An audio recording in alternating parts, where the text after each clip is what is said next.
का एक सबसे महान ग्रंथ है, उसका सार है कि हमें वो योग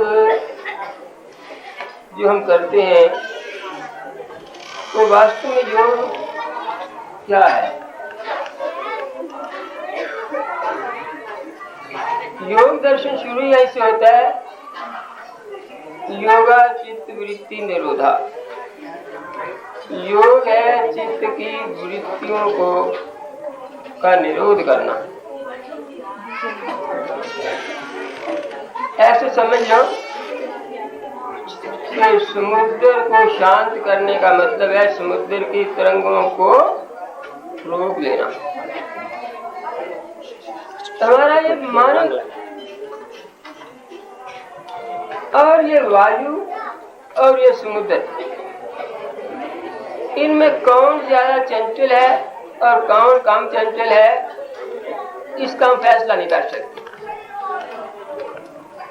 वायु भी हर वक्त हिलती रहती है, समुद्र भी हर वक्त हिलता रहता है और मन भी हर वक्त तो हिलता रहता है।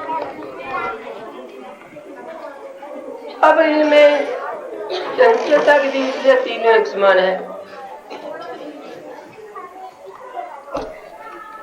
अब दूसरी बात रही कि इनमें शक्तिशाली ज्यादा कौन है, तो अब इसका भी हम निर्णय नहीं कर सकते।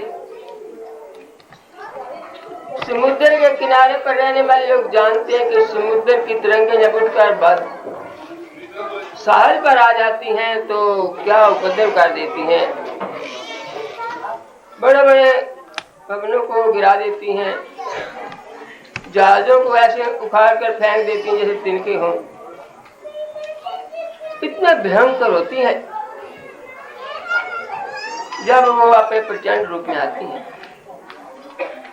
और वायु जब प्रचंड रूप में आता है तो वृक्षों को उखाड़ कर तो फेंकता, हम सब देखते हैं। जो समुद्र पर नहीं भी रहते तो वायु में तो सभी रहते हैं। और कई बार तो बड़ी बड़ी बसों को भी उठाकर फेंक देती है वायु। दिल्ली में अब तूफान आया तो छोटी छोटी मोटी गाड़ियां जो आपकी मारुति हैं उनको तो तिनकों के समान उड़ा दिया था उसने। अब इसमें कौन ज्यादा बलवान है, क्या मुकाबला कर सके। और मन का मैं समझता हूँ इससे भी ज्यादा मन के अंदर शक्ति है। चंचलम ही मना कृष्ण परमार्थी बलभद्रम, के मन चंचल है तो चंचल जैसे वायु है और जैसे समुद्र है। परमार्थी का यही मतलब है समुद्र की तरंगें उठकर क्या कुछ उपद्रव करती हैं, वायु जब बवंडर बन जाती है क्या करती है। और मन जब तूफान हो जाता है तो इंसान पागल हो जाता है और पागल होकर उससे 10 आदमी भी एक आदमी को नहीं संभाल पाते। और फिर ये मन इतने तक ही नहीं रहता, ये उस आत्मा जो है, आत्मा से बड़ी शक्ति तो कोई नहीं, सबसे बड़ी शक्ति तो आत्मा ही है ना, परमात्मा का अंश है। तो उस आत्मा को उड़ाकर कहीं कहीं ले जाता है। आज हम मनुष्य हैं, कल पता नहीं किस योनि में आत्मान हमें ले जाएगा। इसलिए शास्त्र में कहा है मना है मनुष्य नाम कारणम बंध मोक्षी। ये मन एक तरफ तो मुक्ति के ऊंचाई पर ले जाता है और एक तरफ बंधन और नरक में ले जाता है। आत्मा को जो सबसे ज्यादा बलवान है, जिसके बिना संसार है ही कुछ नहीं, तो मन बड़ा चंचल है। अब उस योग की साइंस बनाई गई कि इस मन को वश में करना है। अभी तक कोई साइंस ऐसी नहीं बनी जिसने के समुद्र की तरंगों को रोकना सिखाया हो। कोई साइंस ऐसी नहीं बनी जिसने वायु के वेग को रोकना सिखलाया हो। वायु जब चलती है तो उसको कोई नहीं रोक सकता, समुद्र की लहरों को कोई नहीं रोक सकता। परंतु ऋषियों ने कहा कि हम मन को तो दुर्वश करेंगे। क्यों? कि समुद्र की लहरें हमें कुछ नुकसान नहीं पहुंचाएंगी, हम समुद्र से दूर हट जाएंगे। वायु तो कभी आती है कभी नहीं आती, हम बच भी सकते हैं। अब वृक्षों को तो उखाड़ के ले जाती है, लेकिन हम अगर पक्के पक्के भवनों में बैठे हो तो कुछ नहीं करेगी। लेकिन वो है भी क्या, इस छोटे से जीवन के साथ संबंध है जो हम रहते हैं। लेकिन मन जो है ये तो हमारे साथ सदा रहता है और इस जन्म में बितान करेगा, अगले जन्म में बितान करेगा। हमारा काम तो मन को वश में करने का है। हमने समुद्र को वश में करने की जरूरत नहीं, वायु को वश में करने की जरूरत नहीं, हमें तो वन में वश करने की जरूरत है। इसलिए हमारे ऋषियों ने वो योग की विद्या बना दी और कहा कि देखो हमारा लक्ष्य क्या है, योगा चित्त वृत्ति निरोधा। ये चित्त की तरंगे जो हैं इनको हमने रोकना है, निरोध करना है, काबू करना है, हमारे कैद कर लेना है इनके। निरोध का मतलब जैसे किसी को कर कैदी को सांकलों के पीछे कैद करा दे, निरोध हो गया ना। कितना बड़ा डाकू है, किसी को मार देता है, कुछ कर देता है, लेकिन जब जेल के शीखों के पीछे चला जाता है तो बेचारा कुछ नहीं कर सकता। शेर है, उपद्रव कर सकता है, नगर में शेर घूमने लगे तो पता नहीं कितने लोगों को मार दे, लेकिन उसको जब पिंजरे में डाल दे तो कुछ नहीं कर सकता बेचारा। ऐसे मन को जब रोक दें तो फिर मन जो है हमारा कुछ नहीं कर सकेगा। लेकिन यहाँ जो दो है उसी जो समझाते हैं, वही योग दर्शन का जो शुरू होता है, जो प्रभु जी का ये उपदेश है, वृत्तियों का निरोध कर शुद्ध रूप हो जाए। जब वृत्तियों का हम रोकें, अब रोकने का उपाय तो क्या है वो तो बतलाया योग दर्शन के अंदर, यहाँ भी बतलाया। उसका क्या होगा उसके बाद कि मन की वृत्तियां जब रुक जाएंगी, परंतु रुके कैसे, मन का शुद्ध होना बड़ा जरूरी है। उन्होंने एक विज्ञान बनाया, ऋषियों ने एक साइंस बनाई कि अगर मन को रोकना है तो समझो पहले वृत्तियां हैं क्या। उन्होंने वृत्तियों की अलग अलग उसके क्लासिफिकेशन कर दी कि ये वृत्तियां होती हैं। वृत्तियां पंचत्या, क्लिष्टा अक्लिष्टा। अब देखो एक साइंस बना दी ना, जैसे हम कह दें कि हवा की जो किस स्पीड से वायु चलती है, ये भी तो आज कहते हैं ना कि इतनी मील घंटे से चल रही है। समुद्र की तरंगें इतनी ऊंची उठी हैं, इतनी ऊंची उठी हैं। मन की तरंगों का कि वृत्तियां पंचत्या, 5 भागों में वृत्तियों को बांट सकते हैं, परंतु उनके पांचों को 2 हिस्सों में फिर बांट दो, अलग अलग कर दो, 5 हिस्से इधर, 5 हिस्से इधर, एक क्लिष्ट और एक अक्लिष्ट। क्लिष्ट वो जो के खराब हैं, क्लेश देने वाले, जिसको हम संस्कृत हिंदी में क्लेश कहते हैं, बड़ा क्लेश देता है। क्लेश का असली मतलब है खराब, खराब चीज हमें कष्ट देगी ना। और अक्लिष्ट उसका उल्ट, जो खराब वृत्तियां हैं वो एक क्लास हो गई और जो ठीक वृत्तियां हैं वो एक क्लास हो गई। शुद्ध वृत्ति भी होती है, हम किसी से मित्रता करते हैं, शुद्ध वृत्ति है, किसी से शत्रुता करते हैं, बुरी वृत्ति है। तो वृत्ति तो वही है। तो एक क्लिष्ट हो गई, एक अक्लिष्ट हो गई। तो पंचत्या 5 प्रकार के उनको बना दिया। अब ये तो आपको योग दर्शन में पढ़ेंगे, यहाँ उसका सरल रूप में दिया हुआ है, वो आप यहाँ से इन चीजों को बारीकी से पढ़े। भाव ये जो दूसरा भाग का हम पाठ कर रहे हैं, इसमें ये वो विज्ञान जो वहाँ है, वहाँ ना प्रभु जी ने योग नया बनाया और ना ये ग्रंथ लिखने वाले ने नया बनाया। ये इसको जो उस समय लोग समझ सकते थे उस भाषा में, वो भाषा में बना दिया, जो अब इस भाषा में समझ सकते हैं, अब इस भाषा में बना दिया। उस भाषा को आप नहीं समझ सकते और इस भाषा को अब हम समझ सकते हैं, इसलिए हमें पता लग गया। अब ये भाषा जो है, चूंकि अब ये प्रिंट में आई हुई है और इसका लोग पढ़ते पढ़ते इसको जल्दी नहीं भूलेंगे, तो इसके इसका उपयोग हम इस तरह करते हैं। तो अब इसके अधिक गहराई में तो हम तभी जाएंगे जब इसको बारीकी के साथ पढ़ेंगे, समझेंगे। ये ग्रंथ को ये नहीं कि हम 1-4 दिन में से ग्रंथ पढ़ते पार हो गए, पारायण करना बनी है। ये लाभ होता है, हमें समय तब आती है, थोड़ा थोड़ा पढ़ के समझने की कोशिश करें। तो अब हम सिर्फ एक बतला रहे हैं, गहराई में नहीं जा सकते। वो तो यहाँ है लिखा हुआ लेकिन यह है कि दो प्रकार की वृत्तियां हैं, क्लिष्ट और अक्लिष्ट। हमारे मन में अच्छे भाव भी आते हैं, बुरे भाव भी आते हैं। तो वृत्तियों का निरोध जो करना है ना, तो वो पहले जो बुरी वृत्तियां हैं ना उनको अच्छा बनाना है।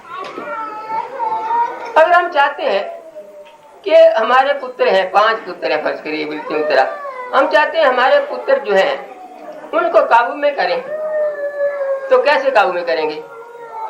काबू में उनको रखने का ये तरीका है, उनको आश्रम में लाकर शिक्षा देते रहो, अच्छा बनाओ, उनके अच्छे गुण आ जाएंगे, तो फिर हम आंख के इशारे पर चलेंगे। और अगर उपद्रवी हो गए हमारा, तो आंख के इशारे पर क्या हमारा भी मुकाबला करना शुरू कर देंगे। जो बड़े होंगे हमारे सामने खड़े हो जाएंगे, तो अफ्रंट हो जाएंगे हमारे साथ। क्यों? कि उनको हमने शुद्ध नहीं किया। शुद्ध हो जाएंगे तो वो और जितने भी बड़े हो जाएंगे उतने ही हमारे आज्ञा पालन करेंगे। छोटे बच्चे वो इतना काम नहीं कर सकते, बड़े होकर तो हम जो काम करेंगे कहेंगे वो जल्दी करके चले जाएंगे। तो वृत्तियों को यही भाव है, मान की शक्तियां हैं। ये वृत्तियां कोई ऐसी चीज नहीं है, बिना वृत्तियों के तो मन होता ही कुछ नहीं है। वृत्तियां खत्म हो गई तो मन भी खत्म हो गया। तो इसलिए मुझे पहली चीज हमें प्रभु ने शिक्षा दी, योग दर्शन ने शिक्षा दी, योगियों ने शिक्षा दी कि हम मन की वृत्तियों को शुरू करें। अगर मेरे अंदर किसी के प्रति वैर भाव है तो मैं उसके प्रति मित्रता का भाव पैदा करूं। उसको ये ना समझो मेरा शत्रु है, किसी तरह उसको मित्र बनाकर उससे मित्रता का संबंध जोड़ लूं। मेरा भाई है, मेरे साथ उसका कोई झगड़ा है तो झगड़ा खत्म करके अपने बाजू बना लूं। बाजू होता है ना भाई, अब अपने बाजू बना लूं उसको कि मेरी सहायता करने वाला हो जाए। तो इसी तरह ये मन की वृत्तियों को शुद्ध करना है। वेदों में लिखा है ना कि हम किसी को, सारे दुनिया के जो लोग हैं इनको ऐसा बनाए जैसे हमारे मित्र ही हैं, जैसे हमारे संबंधी है। मित्र ने चक्षुषा समीक्षा में सर्वे आशा मम मित्रम भवन्तु, सारी दुनिया की कुल जो दिशा है मेरे मित्र हो जाए। ये शुद्ध वृत्तियां हैं। और कहते हैं सर्वे भवन्तु सुखिना, सब सुखी हो जाए। तो देखो वृत्ति कैसी है।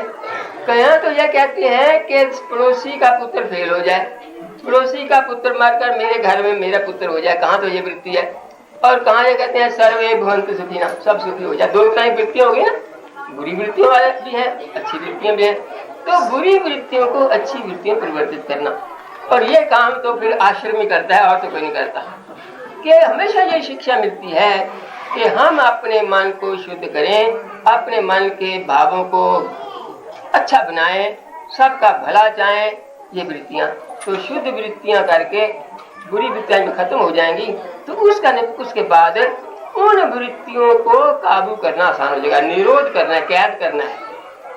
अब आपका साधु कोई महात्मा है, उसको कहें यहाँ बैठो, बैठ जाएगा।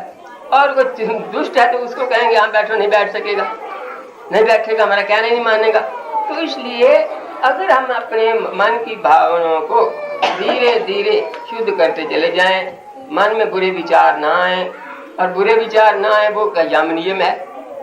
अब यम नियमों को देखें कि उसमें यही तो है मन के भावों को शुद्ध करने का। मन हर वक्त चाहता है मैं दूसरों का लूट कर खा लूं, और अपरिग्रह कहता है, अहिंसा कहता है मैं किसी को नुकसान न पहुंचाऊं, मेरे से लाभ ही लाभ लोगों को हो।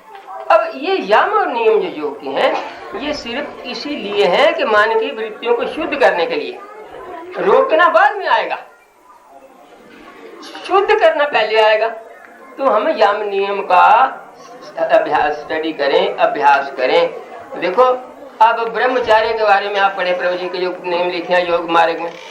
ब्रह्मचर्य क्या है? अपनी वृत्तियों को ब्रह्माकार बनाना, ईश्वर की करना, और अपने से बड़ी जो है उसको माँ समझना, जो अपने से बराबर है उसको बहन समझना, और जो अपने छोटी कोई उसको अपनी लड़की समझना।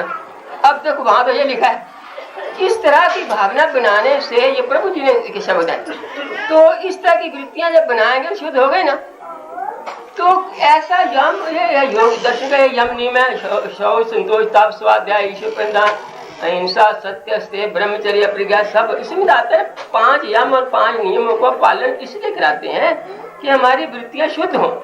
जब वृत्तियां शुद्ध हो जाएंगी तो फिर उसके बाद अगला स्टेप आता है वो जो धारणा ध्यान समाधि, याम नियम आसन प्राणायाम प्रत्याहार धारणा ध्यान समाधि। तो अब प्रत्याहार यही होता है। प्रत्याहार में लिखा है, पढ़ेंगे आप, प्रत्याहार से क्या होता है कि हमारी इंद्रियां काबू में आ जाती हैं। इस प्रत्याहार का मतलब यह है कि हमारी इंद्रियां हमारे वास में हो जाती हैं। अब देखो इंद्रियां वास में हो गई, फिर उसका धारणा, फिर अंतर्मुखी मान हो गया, फिर समाधि की तरफ जाते हैं। ये है योग दर्शन। और वृत्तियों का निरोध, जब ये वृत्तियां शुद्ध हो जाएं, यम नियमों के अनुसार करने लगे, उसके बाद हम जब धारणा करते हैं ना, उसको कहते हैं वृत्ति की एकाग्र करना। मैं कहता हूँ प्रभु जी को ध्यान किया करो, प्रभु जी को माने चिंतन किया करो। तो प्रभु जी को याद करना भी एक वृत्ति है, शुद्ध वृत्ति है, सबसे बड़ी शुद्ध वृत्ति है। पर जो एकाग्र नहीं है, एकाग्र है, निरोध नहीं है।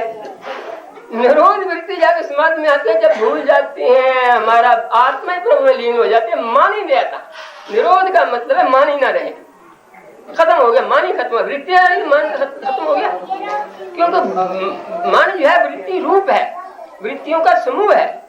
तो जब वृत्तियों का वृत्तियां खत्म, मन खत्म हो गया, तो निरोध तब आता है। निरोध जाकर समाधि अवस्था में आता है, जब उच्च समाधि में, जिसको निर्बीज समाधि कहते हैं ना, कि जहाँ पर जन्म मरण का बीज ही खत्म हो जाता है, वहाँ मन निरोध में आता है। उसको कहते हैं मन का निरोध है, मन रहना ही नहीं। तो अब इसलिए वृत्तियों का निरोध कर शुद्ध रूप हो जाए, शुद्ध रूप में आत्म रूप में चला जाए, बस आत्मा रह गया, मन रहा ही नहीं।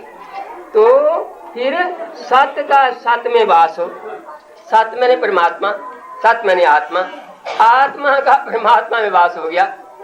पानी की बूंद समुद्र में एक हो गई, योग युक्त कहलाए, उसको कहते हैं योगी बना। योग युक्त हो जाना, परमात्मा में आत्मा का जुड़ जाना, या योग युक्त हो जाना, या सत्य में सत्य का समा जाना, या बिंदु का समुद्र में लय हो जाना। तो ये है प्रभु जी ने एक देखो दो में के अंदर सारे योग दर्शन का उपदेश प्रभु जी ने दे दिया। और इस तरह के आप गहराई के साथ इस ग्रंथ का स्वाध्याय करते रहे, आपको फिर दूसरे बहुत ऐसा ज्ञान मिलेगा कि कोई भी ग्रंथ पढ़ेंगे आप, तो उस ग्रंथ को आप समझेंगे कि ये तो हमने आगे पढ़ा हुआ है।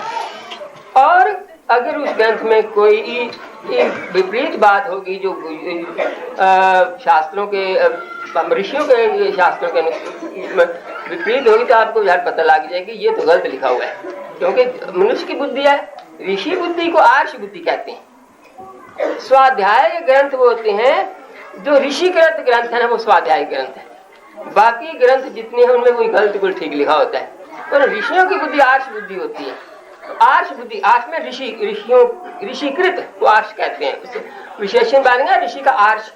आर्ष ग्रंथ में ना ऋषि का ग्रंथ, जो ऋषियों के ग्रंथ लिखे हैं आज तक, जो ऋषियों की बुद्धि है ना, उसके का क्योंकि वो ऊंची समाधियों में थे, इसलिए उनको अंदर जो ज्ञान आता था वो शुद्ध ज्ञान आता था। उस शुद्ध ज्ञान का आप यहाँ एक शब्द पढ़ेंगे, यह है कि ऋतंभरा तत्व प्रज्ञा। उनकी प्रज्ञा मैंने बुद्धि जो होती थी ऋतंभरा होती थी। ऋतंभरा का ऋत मैंने होता सच्चाई, जो हाईएस्ट ट्रूथ है ना, उसको ऋत कहते हैं। तो ऋतम भरा, उस सच्चाई से जो पूर्ण बुद्धि के खालस घी का डिब्बा भरा हुआ वो है घी, इस तरह शुद्ध ज्ञान से भरा हुआ जो दिमाग है ना, उसको कहता है ऋतंभरा प्रज्ञा।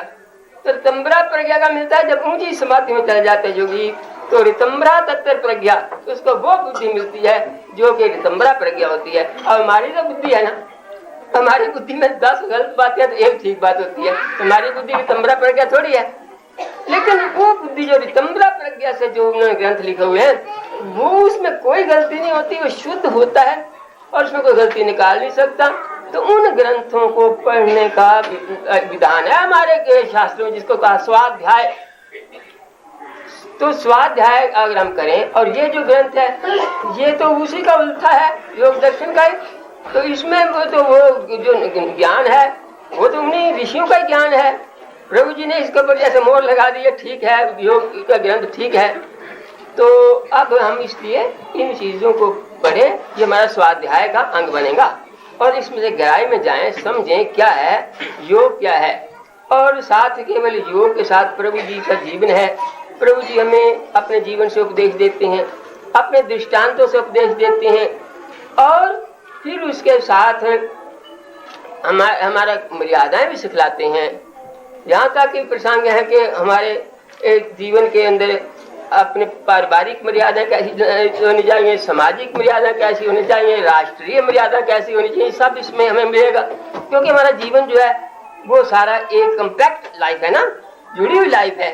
मैं अब यहाँ बैठा हूँ तो मेरी लाइफ केवल ये नहीं कि आश्रम की लाइफ है, मेरी गृहस्थ की भी लाइफ है, मेरी समाज की भी लाइफ है, मेरे धर्म की भी लाइफ है, और मेरे राष्ट्र की भी लाइफ है, और सबकी है, केवल मेरी नहीं। तो इसलिए उन सब के प्रति हमारा क्या कर्तव्य है, और वो चीज इस ग्रह में प्रभु जी ने हमें वो भी अपने उपदेश में दी है। इसलिए संपूर्ण योग है। तो संपूर्ण योग का प्रभु जी में ज्ञान मिलते हैं आश्रम में। तो आश्रम में अगर कोई बच्चे आएंगे तो उनकी वृत्तियां जो हैं, जो वृत्तियां शुरुआत उनकी वृत्तियां शुद्ध बनेंगी, और शुद्ध वृत्तियां बनकर योग की तरफ लगेंगी।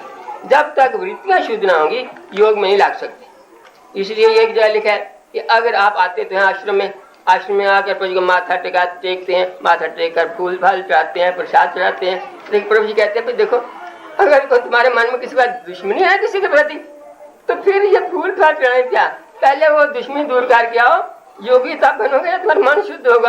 तो मन के अंदर ही तुम्हारा किसी के प्रति बैर है, कुछ मुकदमा चल रहा है, कुछ चल रहा है, तो तुम उसको निपटाओ, तब तुम्हें भक्ति मिलेगी। नहीं तो भक्ति कैसे मिलेगी? भक्ति के लिए आते हो। प्रभु ने तो यहाँ तक शिक्षा हमें दी है। तो हम अपनी वृत्तियों को शुद्ध करने के लिए ये सारे काम करें। अब इस प्रसंग को हम समाप्त करते हैं। कल का प्रोग्राम जो है, कल व्यास पूजा का, तो पूर्णिमा को होती है व्यास पूजा, व्यास पूर्णिमा कहते हैं। हाँ, तो पूर्णिमा